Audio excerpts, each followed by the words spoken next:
Hello, good evening, welcome everyone. We are just getting the webinar room open here and we will get started with our event in exactly 1 minute. So get yourself comfortable, grab a glass of water, a cup of tea, and we'll get started right at 6:30. Thank you.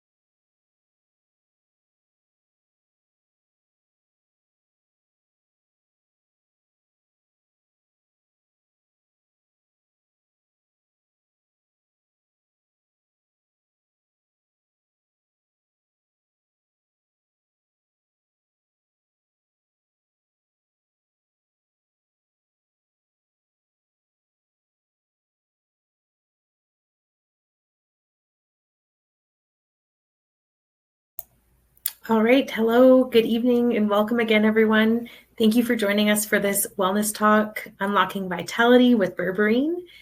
And we're going to learn a lot about Berberine, obviously, and healthy aging, and what this supplement, along with some other great things, can do to jumpstart your metabolism and your mitochondrial health. Tonight, with Natural Factors, we have Dr. Jennifer Bricks, who will give you some of her own tips for how to get more rest, boost your energy, and reach a healthy weight, if that's something you're interested in.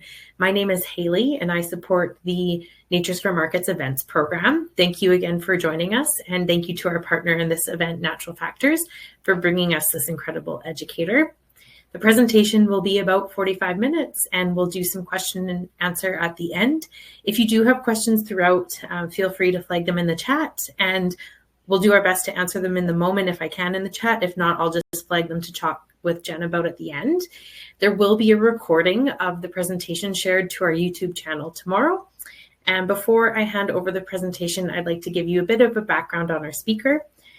Dr. Jennifer Bricks is a licensed naturopathic physician and health educator with an expertise in treating brain-related health conditions, digestive issues, and hormone imbalances. Jennifer is also co-owner of Bricks Wellness Group in the Okanagan and on Vancouver Island. She is passionate and she's a health educator.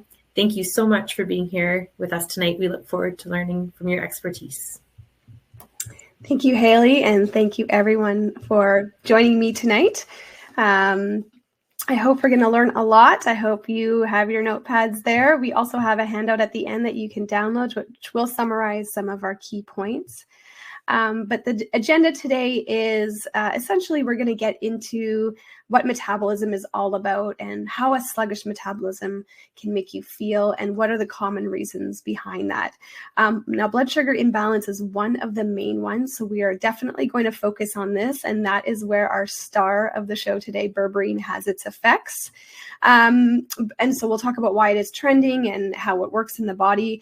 But before we get into the Berberine, I'm going to also discuss some other natural health tips, from nutrition to some support with fiber and protein and other nutrients that you can use and start even tonight to help you get a better night's sleep, shed those extra pounds, and boost your energy. So during tonight's webinar, we'll also have some polls running. So I encourage you to take part. We don't, everything is anonymous, so you can answer as honestly as you can. And so we're going to have a poll coming up pretty soon. We're going to start with what metabolism is. So metabolism, by definition, is the chemical processes in the body's cells that are changing your food that you consume into energy. So a slow metabolism is obviously going to burn fewer calories, and that's going to cause you to gain weight. Typically, that weight is stored as fat. And so you'll get that weight gain, but it can also make it more difficult to lose your weight. You'll find that you have poor energy and fatigue. You might not feel refreshed when you wake up. You might have thinning hair, fine nails. You might have skin that's very dry. You might have mood swings, worsening anxiety and depression, issues with focusing. Food cravings are a big one, whether that's salty or sweet.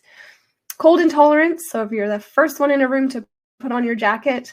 That's a typical sign of being intolerant to cold, headaches, constipation, and changes in both menstrual cycle, but also worsening of perimenopausal symptoms. So I thank you all. Some of you who have started to answer the poll question. The first one we had tonight is, how would you rate your energy level? So I've got a few lucky people here, or, you're doing something right to have high energy, which is awesome. Most of you, it's pretty tight actually between moderate and low energy. So you're in the right spot. We're going to learn about, again, how you can support energy level from a metabolism standpoint tonight. So the causes of slow metabolism, as mentioned, there's a lot of different reasons why our metabolism can slow. Obviously, age, it just tends to go down, but that shouldn't really be acceptable, right? So there are lots of things to look at for prevention as well as treatment. Nutrient deficiencies, there are lots that can cause a slow metabolism. Iodine is one of the main ones because of its connection with thyroid health.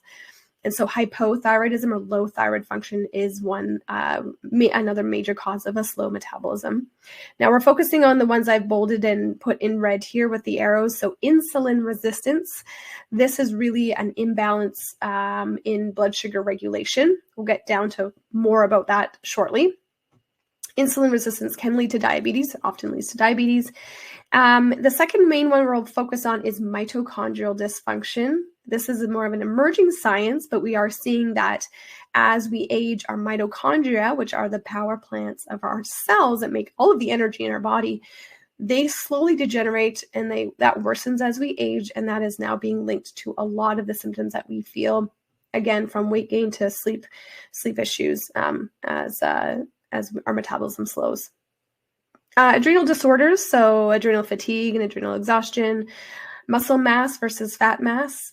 Really, supporting muscle mass is going to be important. We will also touch on this today, because even when you're just sitting watching TV, if you've got lots more muscle mass, you're going to just burn more calories sitting there than if you had a higher fat mass. So just having more muscle cells and bigger muscle cells are actually better for your metabolism overall. With lifestyle, we see imbalanced nutrition, insufficient sleep. So we'll talk about how you can help that. Not getting enough physical activity, stress, and poor work-life imbalance. And finally, genetic and other causes, as I mentioned, age, but also there are inherited metabolic disorders, as well as some medications that can also slow metabolism. Okay, so let's start with body composition and sugar. And insulin resistance, essentially. So sugar, as do like fats and protein, everything contains calories. Sugar contains calories. And if we don't burn those calories, then we can store that energy as fat in our body. Typically, we will do that as we age around the midline. And so we call that the muffin top or the spare tire. It's much more common as we age because insulin resistance can start to creep in. And what insulin resistance is essentially the inability of our cells to respond to the insulin that is trying to put the sugar from our bloodstream into those cells. So we need sugar to go into our brain to think well. We need it to go into our heart to pump. We need it to go into our muscles, our liver, everywhere. We don't really want it sitting around in our bloodstream at all. There's no point to that. It is actually quite damaging. So insulin's job as a hormone is to put our sugar from our blood into those cells. But as our blood sugar goes up because of poor diet habits or other reasons, including stress, insulin levels will also go up to compensate, and eventually that creates a bit of a resistance issue and the cells don't respond. So that's, again, where we see that fat accumulating around the midline. We'll also have issues with our brain, so focus and mood, and then again, getting into sleep, we'll have concerns with that. So we really want to get off the blood sugar roller coaster. You can see in the top image there, if you have, a high sugary food or even a high carbohydrate, processed carbohydrate meal, especially if it's your first one of the day, your blood sugar will spike, right? So you've got that peak. You can see that first roller coaster peak there. Insulin then will eventually start to work, but what happens then, right? You get that big crash and your blood sugar actually goes below a normal range. And what most people do when they go into a low blood sugar situation is they crave more sugar, right? Or crave something with simple carbohydrates that's going to give them that boost again. And then we cycle through that throughout the day. It's this roller coaster that's very dangerous, and that can lead to insulin resistance and eventually diabetes. Excuse me. So what we want to focus on is the whole food glide and make things much more smooth. And we can do that by choosing better things for our meals. Now, before we get into that, I do want to mention sleep and sugar because sleep is a main concern for a lot of us, probably some of you that are on today's webinar. But whether your blood sugar is too high, so you're at the peak of that roller coaster, or you're at the bottom, it can impact how you fall asleep and if you stay asleep. So I don't know if any of you have ever heard of the dawn effect, and maybe you've never heard of that term, but you likely have felt this where you wake up in the morning. I'd say it's more like 3 to 5 a.m., but definition is between 4 and 8. And you get that wake up call and you just can't fall back asleep. And then eventually you start to think about your day and you have the monkey mind going. So that's the dawn effect. And it can be from getting either a blood sugar spike or a blood sugar drop in the middle of the night because you haven't been balanced throughout the day before you're sleeping. So to avoid that dawn effect, I mean, I get that dawn effect. I was telling my audience last night, I get that because I have a toddler that wakes me up every day around that time coming into my bed. But it can become a problem, and it's a vicious cycle because if you curtail your sleep by around 90 minutes, within 6 weeks, you can have insulin resistance going up by 15%. And if you were postmenopausal, that can go up by 20%. So there's a risk between not enough sleep and insulin resistance, and then that blood sugar imbalance causing issues with your sleep.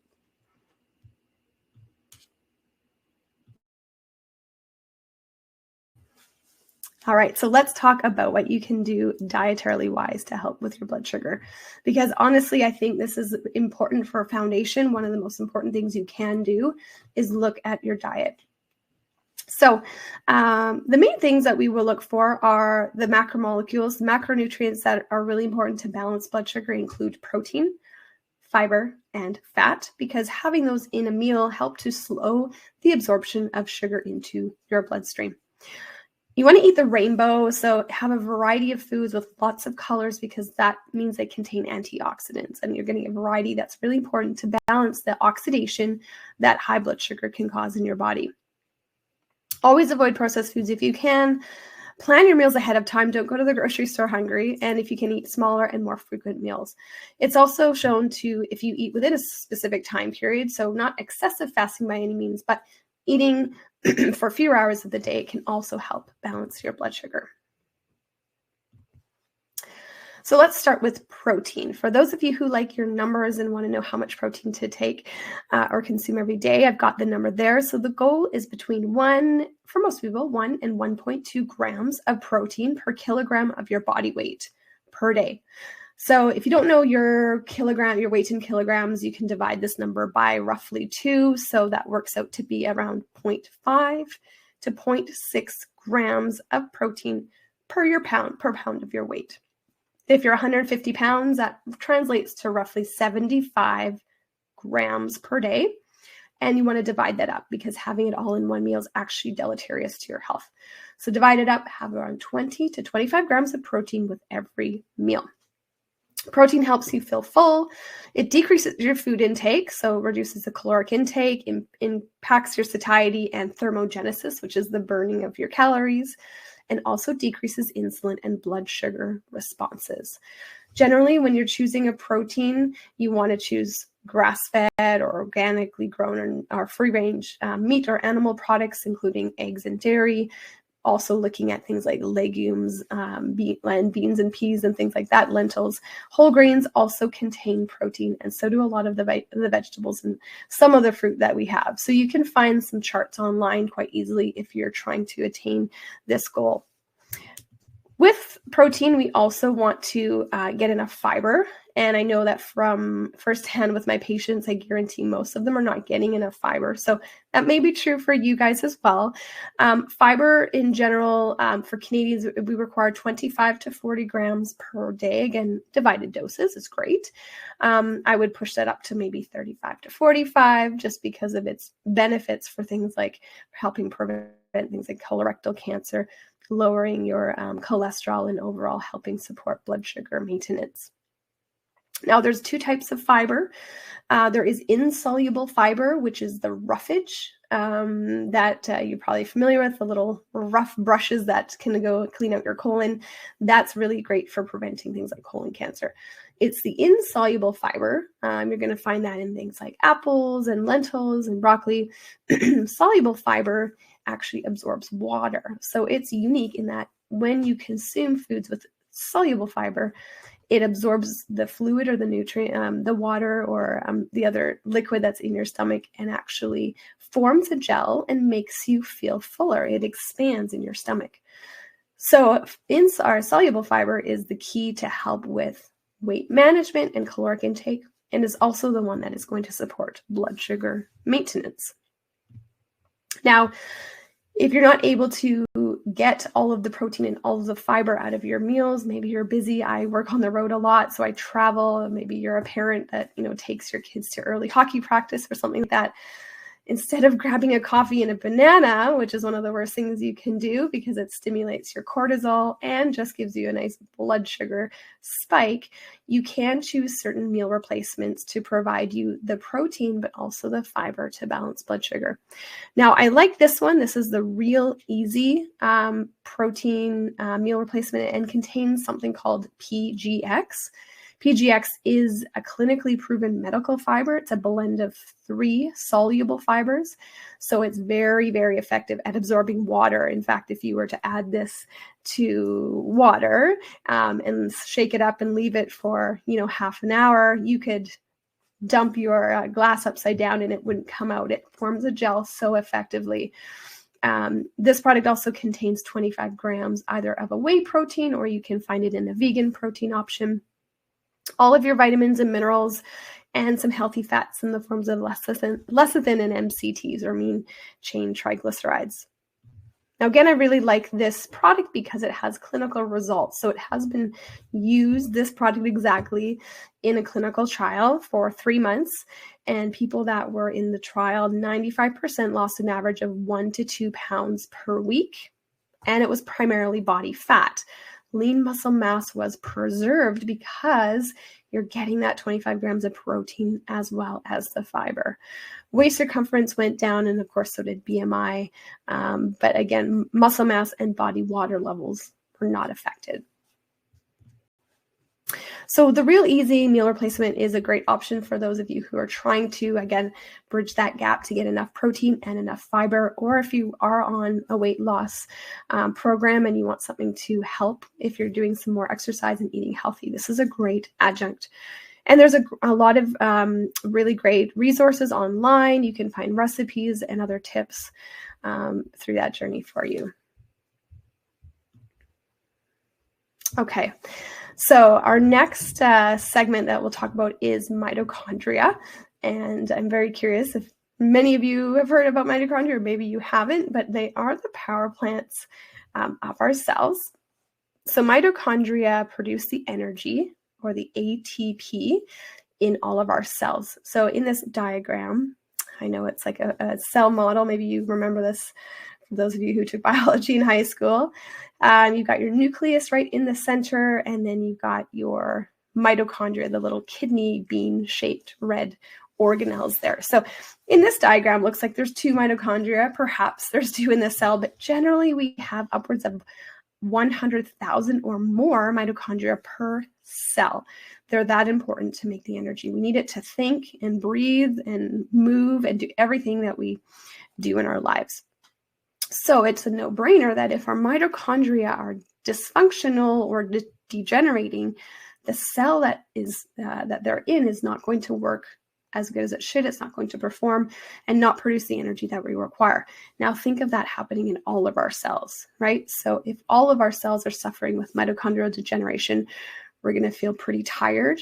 We're going to be leading into different chronic diseases. We're probably not going to sleep very well, and our weight is definitely going to come on. So mitochondrial function, mitochondrial health, and supplements to help support mitochondrial healthy aging are kind of the newer science that a lot of naturopathic doctors, functional medical doctors are doing with their patients. So the product that I have suggested for a lot of patients and customers alike is one called Regenerlife Mitochondrial Energy. Now it does come in this picture. It looks like a powder. It is a powder, but you can also find it in capsule form. And it is a combination of different targeted compounds that are specific to mitochondrial health. And I've got a poll running here because I'm going to talk a little bit about not too much time because I know I'm probably not supposed to, but basically long COVID, but post-viral infection fatigue. A lot of that has to do with mitochondrial effects. So again, the print is a little small here. Maybe you can't see it, but CoQ10 is really key for mitochondrial health. It is kind of similar to like the gasoline that we put in our car. You don't have CoQ10, your mitochondria are not going to run properly, right? Or at all. So CoQ10 is huge. A lot of us know CoQ10 because we've heard of statin medications. Statin medications are for lowering cholesterol, and statins work well to do that because they block an enzyme that makes cholesterol, but that same enzyme also makes our CoQ10. And so people who are on statins have this typical fatigue symptoms because their mitochondria are not functioning well. So fatigue is a big one, muscle aches and pains, and brain fog. So those are really important too. Now be mindful on if you're on a statin medication, you definitely should be considering taking CoQ10. Other nutrients that help mitochondrial function include acetyl L-carnitine. I love this one for the elderly folks. It's been studied in centenarians, so people over 100 years of age, to improve physical and mental stamina. It does cross the blood-brain barrier, so it's very effective at working with our mind. Other nutrients like L-ATP supports the production of ATP. Glutathione is our master antioxidant, so helps with detoxification. And then superoxide dismutase, another an enzyme antioxidant that's useful for pretty much every chemical reaction going on in our body. So the question that I have up here is, have you experienced long-lasting fatigue after getting a viral infection? So some of you have said yes, some of you aren't sure. Because there's a lot of stuff going around right now. And, there was a virus that was around a few years ago. Maybe you heard of it. But basically, it's something I see a lot in practice. And whether it's from the common virus we're trying to tackle right now, or if it's from something previous, we look at things and models like mononucleosis from Epstein-Barr, right? Causes very much fatigue. And that's working, again, by impacting our mitochondria. So if we support our mitochondria, we can help improve energy from post-viral infection. I use it a lot in high-level athletes, but also, people that are starting an exercise regimen. I use it in elderly people and in students. It's also helpful for supporting fertility and fertility treatments. But again, useful for generalized health and support as we age to help our mitochondria stay healthy so that our cells can function effectively. Okay, so let's segue now into sleep. I promise Berberine is on its way. But I wanted to introduce another nutrient that maybe you've heard of or maybe you haven't. It's also breaking a lot of news sources, and a lot of clinical trials are being published right now on this particular nutrient because it was only recently determined that it could be absorbed well in the human body, and there's a way to do that. So the nutrient is NMN, or nicotinamide mononucleotide. It is one of the active forms of vitamin B3. However, if you take niacin supplements, you're not really going to get a lot of NMN, but that is, where it's derived from. You can find it in foods like broccoli and edamame and cucumbers, and it plays a really key role in supporting our energy metabolism because it is the direct precursor to NAD. So NAD is nicotinamide adenine dinucleotide. Sorry for all the acronyms tonight. And NAD has been shown, or its loss appears to drive the aging process. So I've got another poll question running right now, which is, have you heard of NMN before? I really want to know the answer to this, so I'm going to let this one sit. If you can't answer it, I'd love to see. A lot of you guys have said that it is new. No one's using it. Oh, maybe a couple people are taking it. Excellent. Okay, so this is new to you. So I'm sorry, I would spend an hour on it if I could. But this is really sort of blowing up. It's not necessarily on social media per se, but it is definitely in the clinical research field, really showing a lot of promise for so many different conditions and symptoms, because NAD, which you can see in this unfortunate graph, decreases as we age. NAD is, quite high as an infant. By the age of 40, we're below half. And then by the age of 80, we're basically 1/10 of where we were. NAD drives the aging process, or NAD loss drives the aging process. So if we can actually increase those levels, it is suspected that we can help stave it off or delay it, or at least age more healthily and have a better, what we would call health span versus lifespan. Everyone wants to have and be as healthy as they can until the end, right? Rather than having a long life, but you are sick for 20 or 30 years of that. So NMN has been shown in human clinical trials at a dosage of 250 milligrams, so nothing too high. Taken daily can increase NAD whole blood levels by 60% after only 4 weeks. This is massive. You're not going to see this with a medication or any kind of food. So, if you're interested in NMN and healthy aging, definitely consider this. Now, because we're talking about metabolism, I wanted to include clinical trials that were relevant, although again, there are so many with NMN right now coming out. The first one was in postmenopausal women, and taking 300 milligrams of NMN per day for 2 months helped to increase adiponectin. Adiponectin is a hormone that helps to maintain your set point weight and also helps with blood sugar regulation. Another one shown in pre-diabetic women showed that 250 milligrams for 10 weeks helped to increase insulin sensitivity or decrease insulin resistance. We also see that it reduces hemoglobin A1C in those who are diabetic. And then finally, an interesting randomized control trial. This was with an average age of 72 years, so older adults, again taking 250 milligrams for 4 months or 3 months. Taking before bedtime, but not necessarily right before bed, helped to improve sleep duration and decrease sleep disturbances as well as daytime dysfunction. I think this was quite a surprising result. I don't think the investigators were necessarily studying sleep in this population with NMN. It's not a sedative by any means, but again, it's regulating mitochondrial health and supporting the NAD and anti-aging process. So the product that I'm mentioning today is, again, Regeneralife line, and it's called NMN Surge. This is, again, the metabolically and biologically active form of vitamin B3.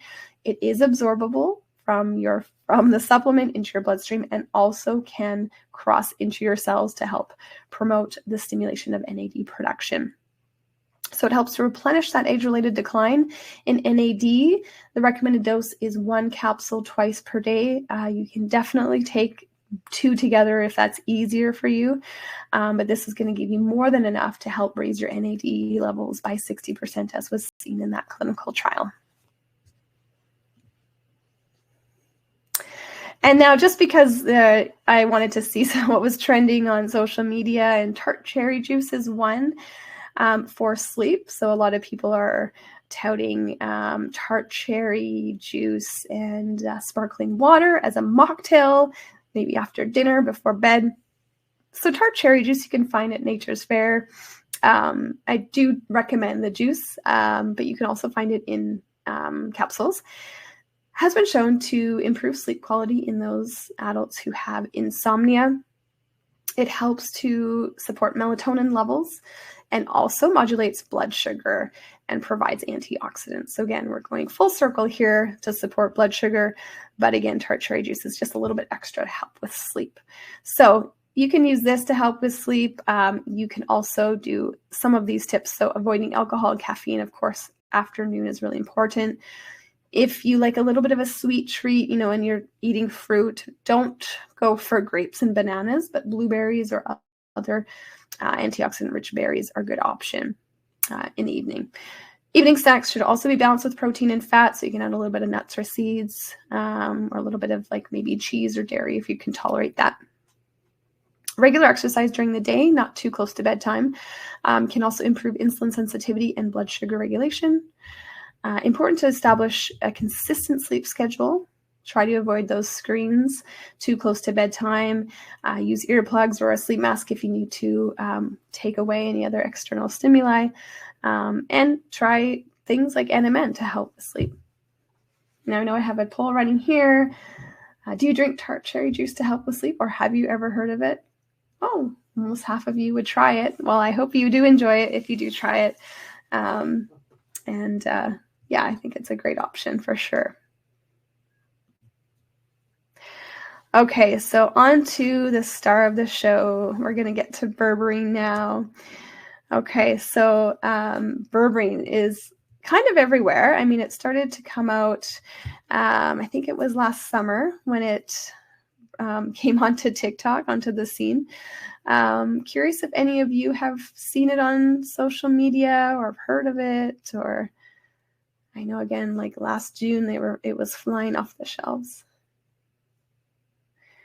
Yeah, it looks like a majority for sure has seen berberine on social media. So it kind of started, I mean, berberine's been around for years. I've been practicing for 15 years. So I was in school 20 years ago in naturopathic college, and we were learning about berberine. It's not a new herb at all, or extract from a herb, but recently has been compared with Ozempic. So it was coined nature's Ozempic, and that's what kind of, made it on everyone's radar. So what is Ozempic? I'm assuming everyone has maybe heard of Ozempic, and if you haven't, I'll go through it quickly. But it is a medication. We were having shortages in Canada because there was a lot of demand, because partially it helps with weight loss and can be quite effective. But the reason why it helps with weight loss is because it helps to promote a peptide called glucagon-like peptide 1, or GLP-1. So this, it's a receptor agonist, so it stimulates the receptor like GLP-1. And so what that does is it helps to reduce your desire to eat more, helps you feel full. It helps to support learning and memory, and protects your brain. In the area of your muscles, it helps to stimulate insulin sensitivity and reduce resistance. It helps to prevent fat storage. But really, again, claim to fame is it's balancing blood sugar around the body. Now, it's a once weekly injection. It is indicated for people with type 2 diabetes, especially when used with diet and exercise. It is not officially approved as a weight loss drug, although generally most patients are seeing about a 15% reduction of weight at 68 weeks. So it is, people are on it for quite a while. That's over a year. And do know that not everyone loses weight. Some participants do gain weight as well. It's been shown to reduce the risk of major cardiovascular events such as heart attack, stroke, or death in adults with type 2 diabetes and known heart disease. And it also interacts with the brain to help control caloric intake and how much you're eating, supporting and preventing those cravings as well. And again, some of the ways that it works is by slowing the rate of stomach emptying so that your blood sugar, or the food that contains the sugar, doesn't all access the small intestine at the same time, which is where the sugar will enter the blood. So slowing and delaying that helps to manage our blood sugar roller coaster. Now, berberine does the same thing, right? It does many things, in fact, though. It does also support the GLP-1 pathway. And that's because when you consume it, it can help stimulate bitter taste receptors that increase the GLP-1. So what is berberine? So I've got a picture here. Berberine is not a berry. Berberine is an alkaloid or a compound found in different plants. So specifically, the main ones would be Oregon grape, barberry, golden seal, and Chinese gold thread. Those are 4 common ones where you'll find berberine. It's been used in traditional Chinese medicine and Ayurvedic medicine for thousands of years, and mostly for things like diarrhea and infection. It's also used as a dye and stain because of its beautiful yellow color. So how does berberine work? I mentioned it stimulates GLP-1 secretion, just like Ozempic, but it does so much more. Being an herb, or being from an herb, being alkaloid, things that are natural tend to help support multiple things, whereas drugs are very specific at doing one thing, which is why side effects are more common with medications and natural substances. So in addition to stimulating GLP-1, it can activate the enzyme AMPK. Now, this is how a very common diabetic drug, metformin, works. So again, we're seeing really great evidence now that berberine can really support blood sugar levels and hence can help with weight loss and energy production and feeling better. It also interacts with the gut microbiome twofold. It helps to kill certain types of bacteria that may be infectious in our body. This is why I use berberine for most of my patients that have been diagnosed with SIBO. SIBO stands for small intestinal bacterial overgrowth, which is when bacteria, in a simplistic way, kind of comes from your lower bowels and comes up into your small intestine. And once there, where it shouldn't be, it can ferment your food, creating a lot of bloating and diarrhea, sometimes constipation, but a lot of GI upset. So berberine can work effectively to counter that. And it also interacts with the gut microbiome in the healthy component of the gut microbiome to help with more blood sugar management. In fact, its first hypoglycemic effect was reported in 1988 when it was being used to treat diarrhea in diabetic patients. So again, we've got people with blood sugar imbalance, but we're also suffering from bowel issues. Berberine was used to help stop the diarrhea, but then at the same time, they found that, oh wow, it's also helping to balance blood sugar in these patients. So that's where it first came to the scene. So hypoglycemic is a main action. It also reduces cholesterol very effectively. So this is another one I like to use for people that have elevated LDL or total cholesterol or high triglycerides. So again, great for people also with metabolic syndrome, where you have a combination of diabetes or blood sugar imbalance, high cholesterol, high blood pressure, and weight. It's an antimicrobial, as I mentioned.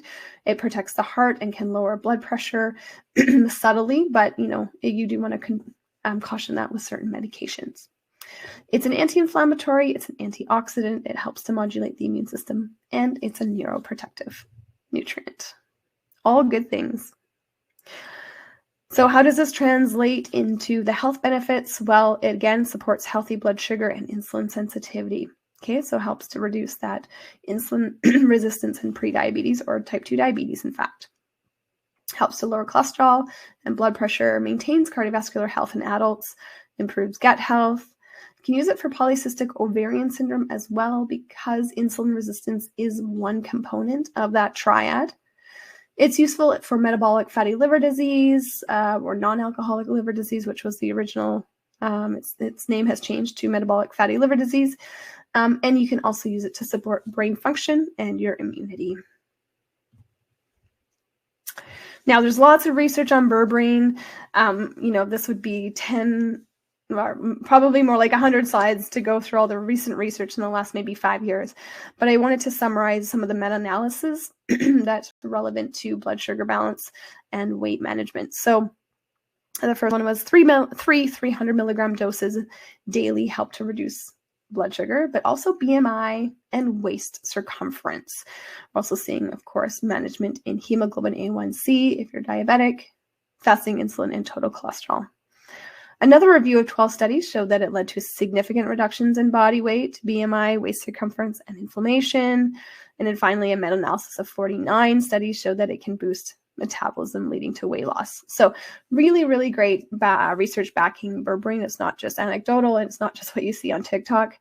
And another keynote to know that it does tend to work quite well within about 3 months of use. So you do have to stick with it. It's not overnight, but it's just definitely not a 68-week supportive nutrient like Ozempic.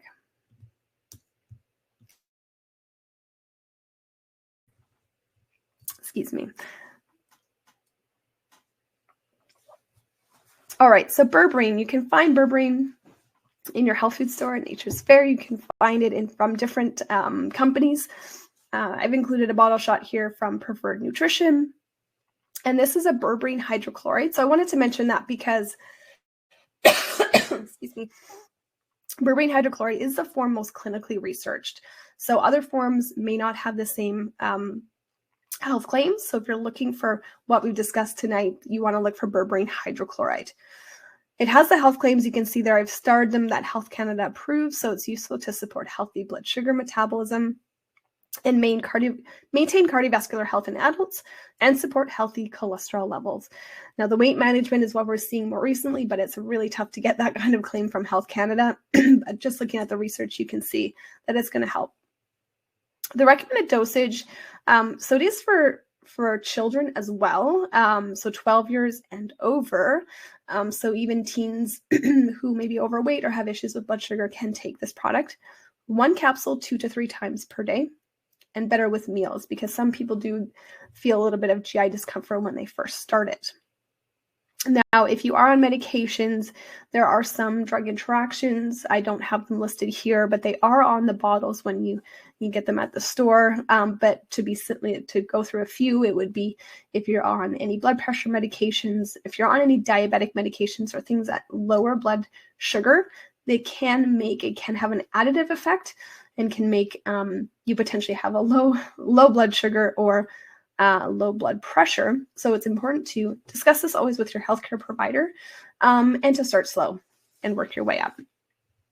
Now, because berberine tends to have antimicrobial activity, you can cycle it on for 8 weeks and then take a break for 2 to 4 weeks. Alternatively, because there's no actual research suggesting or supporting this approach, you can take a probiotic as well with your berberine, not necessarily at the same time, but on the same day, to help prevent any kind of microbial disruption. So I mentioned the Preferred Nutrition product. You can find berberine in many different brands. So again, I've got a few here. These are all berberine hydrochloride, and they all contain 500 milligrams per capsule, because it was 2 capsules in most of the research that I summarized today. 2 capsules were required to achieve success in those clinical trials. I also suggest finding products that are sourced from barberry. I didn't talk about this earlier, but the Oregon grape is okay, but golden seal is an endangered plant species. So I remember my herbalist professor at naturopathic school saying, please don't use too much golden seal because we really are dealing with a shortage. So again, I encourage you to find berberine coming from barberry to prevent overconsumption and removal of that species. Another thing to note, these are all of these products are non-GMO and Assura certified. They ensure purity and potency and free of any kind of contaminants as well as any allergens. So here's a supplement guide that we talked about today, as I mentioned at the end, which is just in a couple slides. There is going to be a file that you can download, which will show all 4 of these, and you can keep that for yourself or take it into the store if you're curious about purchasing one. So before we go, my take-home message, I suppose, would be that you need to be kind and patient with yourself with weight loss or trying to improve your energy, because you didn't get there overnight, and even 5% can make a huge impact on your mood, on your weight, on your energy. It can help to reduce risks of different chronic conditions and diseases. And so I really encourage you, just baby steps, but starting with things that are clinically proven and shown to work can really provide you that benefit. You're going to have motivation to keep going, and you're going to see the results that you're looking for. Now, I mentioned Ishura. I just, again, want to finish with this because I feel it's very important, and for Nature's Fair and for all the stores across Canada and us as consumers, myself as a physician, when recommending supplements. All of the products that I mentioned today, even those bottle shots that I showed on that last Berberine slide, all of the products are certified through Ishura, and Ishura is a third-party testing facility in Burnaby, which is testing for over 800 contaminants. So all of the products that we talked about tonight have been tested for everything you can imagine. Health Canada, I think, only tests for several, maybe 100 or 200. So it's a big difference. Heavy metals and PCBs and dioxins, medication residues, herbicide and pesticide residues, xenoestrogens, forever chemicals. So again, when you see this, you know that what you're taking is clean. They also test for GMOs, the only GMO testing facility in Canada. And then, of course, testing to make sure what you're seeing on the label is actually in the product, because we have quite an issue with that, more so in the US, where products, when being tested, are actually found not to contain the active ingredient at all. And if you're not going to get any benefit from the product, you're not going to take it. And the point is, we want to be healthy, more healthy, and have wellness. And you do it as naturally as possible. So I'll finish there. I'll leave some of the social tags there about natural factors and preferred nutrition, some of the products I mentioned, some of my personal details, and the QR code as well. Awesome. Thank you so much, Dr. Jen. That was awesome. There was great conversation happening in the chat throughout, and you've already answered a few of the main questions, which is great. Someone just said they tuned in late and didn't catch the whole thing, and not to worry. We were recording the presentation from the start, and it'll be uploaded to the Nature's Fair Markets YouTube channel tomorrow, as well as because you signed up for the event, we actually email it to you directly as well. So you won't miss it, and you can save it for yourself or share it with friends. As far as contraindications and questions around if you're taking something else or you have a certain condition, definitely go with Dr. Jen's advice as far as looking on the bottle for contraindications and checking with your health practitioner. We only get a snippet of your question and your life and your health history in this webinar format. So definitely talk to your health practitioners about it if it's something you're curious. There was a question around like a few folks mentioning that they've tried it or they started it and it was experiencing some discomfort. Is there anything you can speak to that, Dr. Jen, about just berberine and the different, I guess, ways about you could go reintroducing it or looking at a different option? Absolutely. So there's a couple actually different forms on the market of berberine. And I did have them in that one slide with all four bottle shots. We can maybe go back to that, or I can go back to that. One more back. Yeah, here. So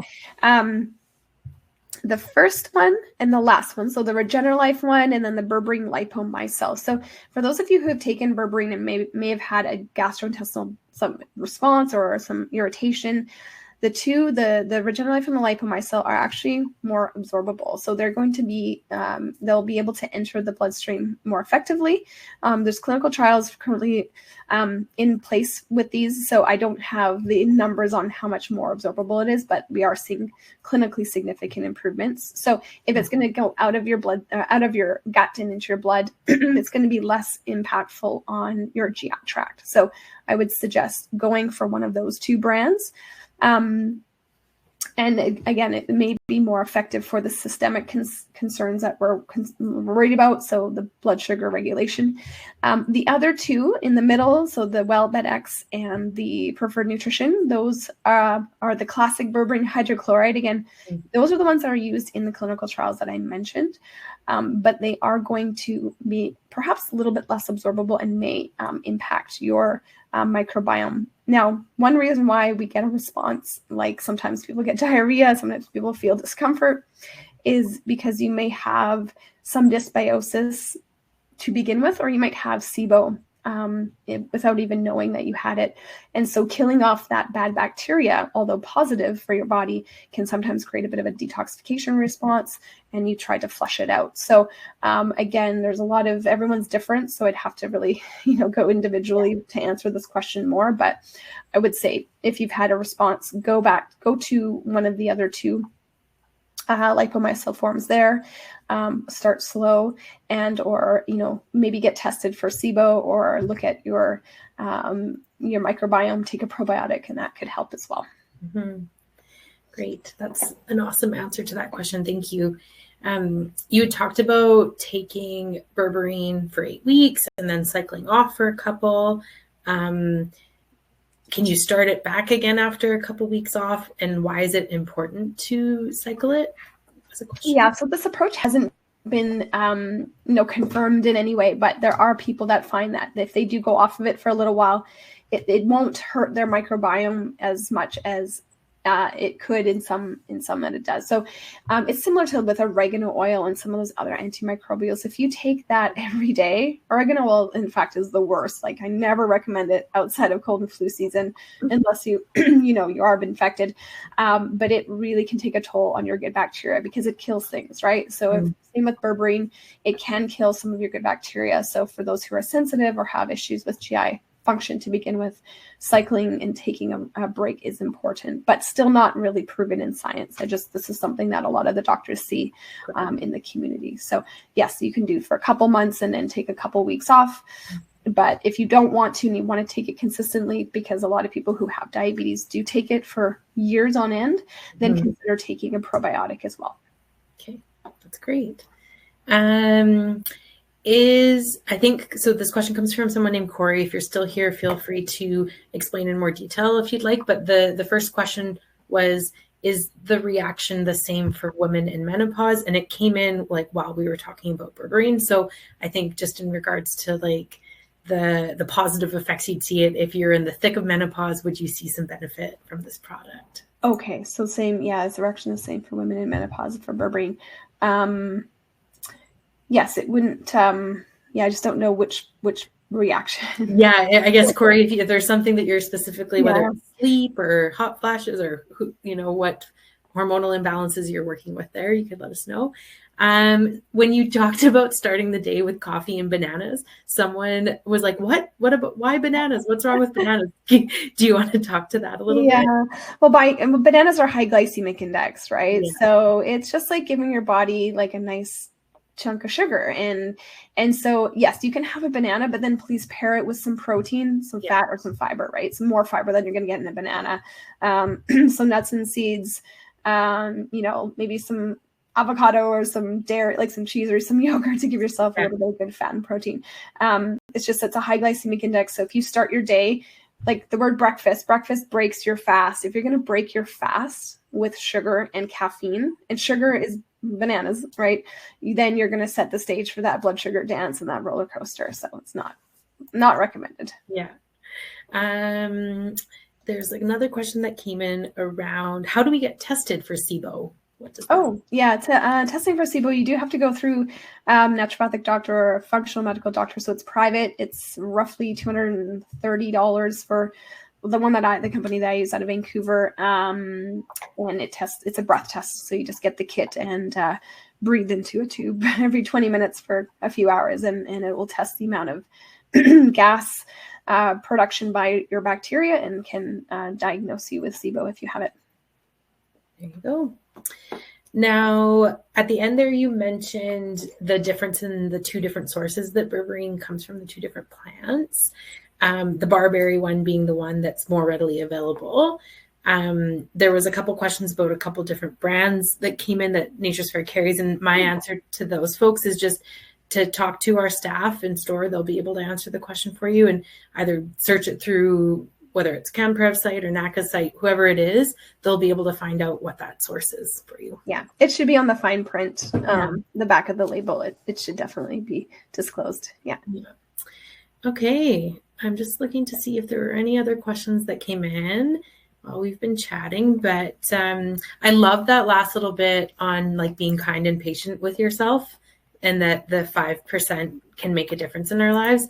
I saw the other day, I can't remember if it was on TikTok or Instagram, but someone was saying, like, when you're growing a garden or you're starting right now in spring and getting everything cleaned up for the season, that you don't look at those trees or those plants or those flowers in a month from now and go, gosh, you're doing a really horrible job.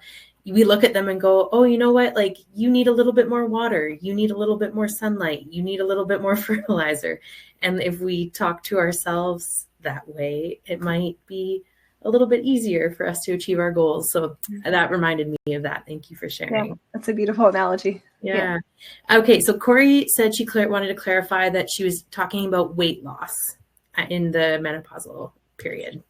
Okay. And berberine to help support. Yep.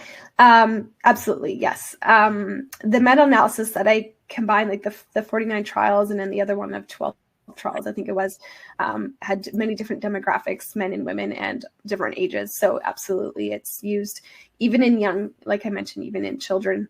The label has to say 12 and over, because I would suggest a medical care practitioner to go below that. But any age, any sex, any gender, of course, can use berberine for support with weight management from blood sugar imbalance. Yeah. That's great. Awesome. Well, I think that wraps the Q&A for tonight, Dr. Jen. Thank you so much for this presentation. There definitely is the downloadable slide available. I have it currently sharing right now, so if anyone wants to download that there. And I think I'll also attach it to our follow-up email with the recording link so that everybody gets it there. But hope to see you again, and thank you for your time in the Kelowna and Kamloops stores this week, and hope to see you again soon. Thank you, everybody, for being here, and be sure to check out our Nature's Fair events page for upcoming events in store and online. Thanks, Haley. Thanks, everyone. Have a great night. Good night.